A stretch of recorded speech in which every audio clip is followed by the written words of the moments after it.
Hey everybody, it's Brent Harvey with A-Hole Productions, and today is Failure Friday, the day that we talk about our failures and our shortcomings and all the mistakes we made to get us here and the lessons that we've learned from them. And for today's Failure Friday, I want to talk about contracts. When I was a young actor, I didn't get contracts. I didn't make anybody sign a contract. I assumed everybody were good people and honest and professional. I was wrong. So starting out as an actor, we traditionally do a lot of student films and independent films that are unpaid. We do it for the experience, but we also do it for the footage for our reels so we can get more work. So we sign on and say, yeah, we're gonna do this project, but we don't sign a contract, and rarely do they have us sign a contract. What happens is we end up filming and they usually ask us to do things that we didn't agree to at the beginning, like bringing our own wardrobe, or working extra days or whatever it is, and we just go along for it. We're like, yeah, I'm just excited to be doing what I love. By the end of it, what has happened is I've worked on multiple projects where I just went on and said, yeah, I'm going to do the project, and it's great for your role, your reel, and all this other stuff. I was excited to be a part of it.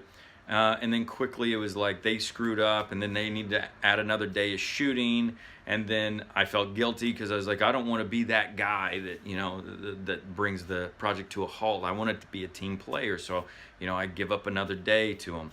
They're like, oh, can you bring your wardrobe? I bring my wardrobe. My wardrobe ends up getting lost or damaged somehow, some way, or even if nothing happens to it, I end up having to go get it cleaned or dry cleaned anyways.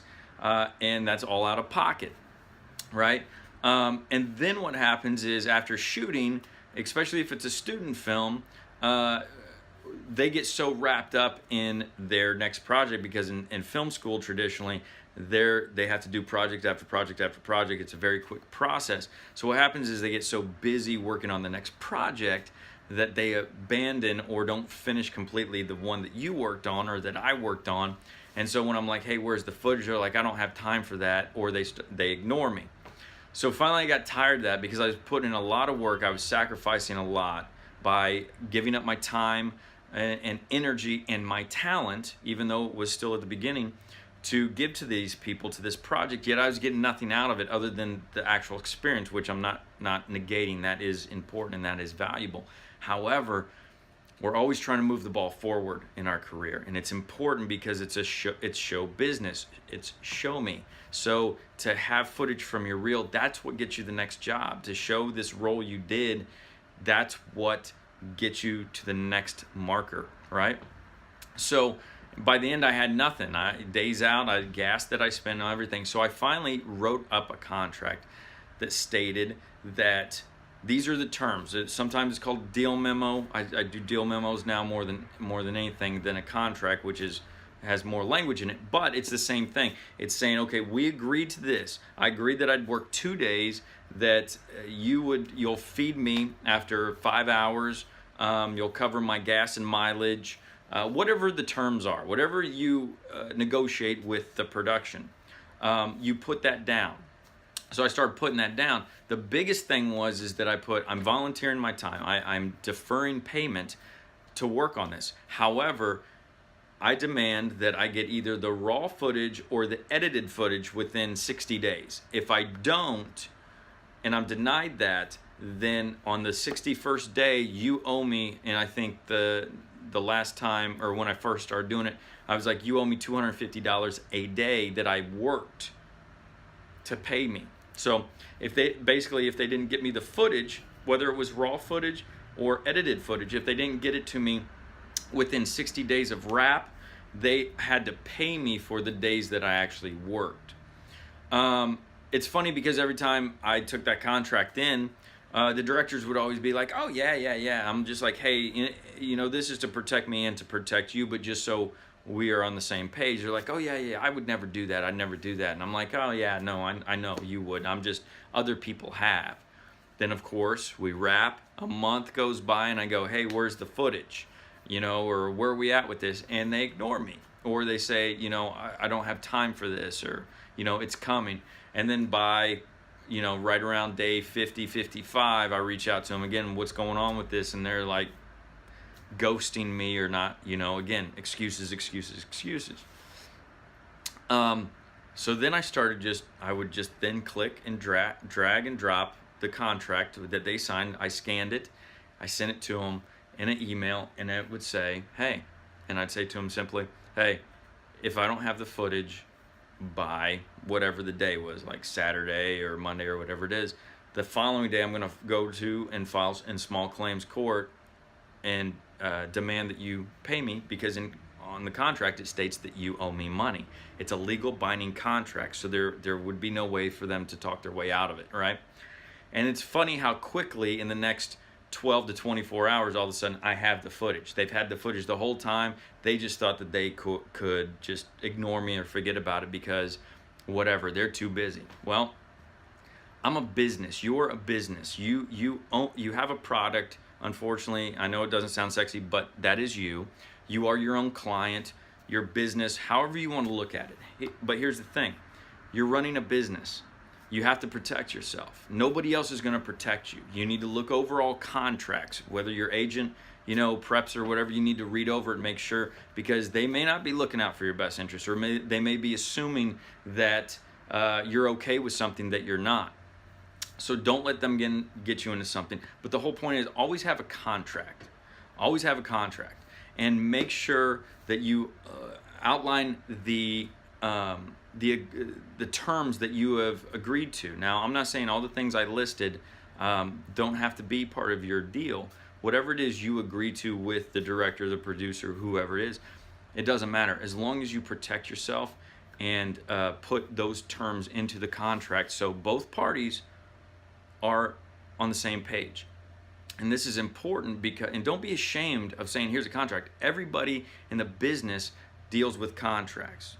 So get used to it, because you're going to be doing more and more contracts. And if you go in if you test for a network starring role for a network show, before you go test, they have you sign a lengthy contract that includes that you're committing 7 years to that show, because 7 years of a network show equals 100 episodes, which means at 100 episodes they have enough episodes to go into syndication, which is where they make all their money back.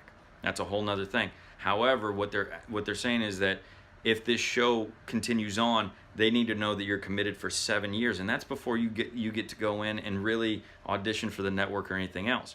So why this is so important is because, as I said, you're a business, but it also flushes out all the what I call tire kickers, the people who aren't serious. I had an actor come to me who was a student of mine at one point, who said, hey, I want you for this role. And I said, okay. And we talked about what that it was going to take me. We'd have to go out to Joshua Tree, and it would take 2 days and all this other stuff. And they wanted me to provide part of the wardrobe. So I said, that's fine. And so I typed everything up in a deal memo, and I sent it to them, and I said, hey, just take a look at this. Let me know if you have, there's anything you want to add to it or adjust, we can.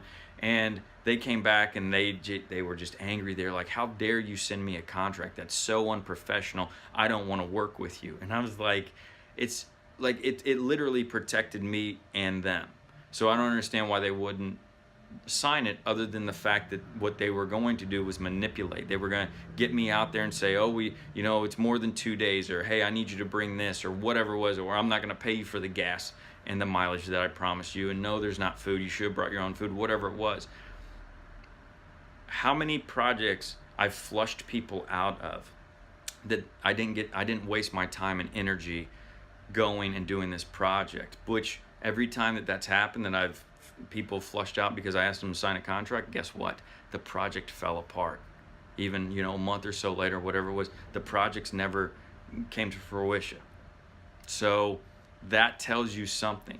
If people are really professional and they really believe in what they're doing and they're going to follow through with the project, then they should be happy to sign the contract, as long as there's not something ridiculous in it. However, like that's where negotiations come in, or the just dialogue of like what you're expecting from each side. So you put it on paper, it makes it real, it makes it authentic, and that it's something that you can, there's no, my biggest thing with contracts is there are no assumptions. People can't go, well, I was assuming. No, it's right here on paper. So always get the contract, okay?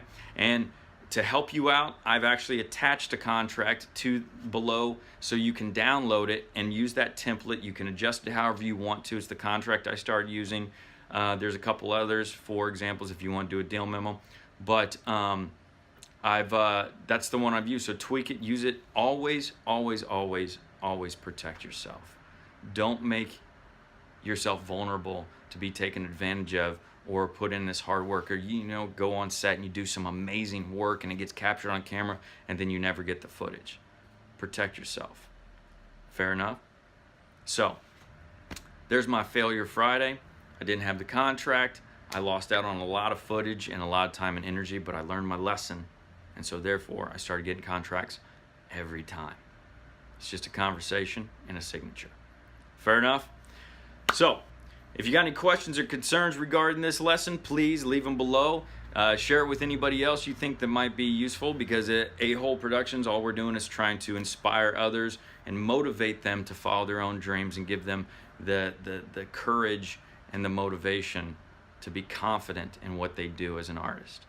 So please share it, like it, comment, question, we'll respond to it. And until next time, I'm Brent Harvey, and A, as always, is for A-Hole. See ya.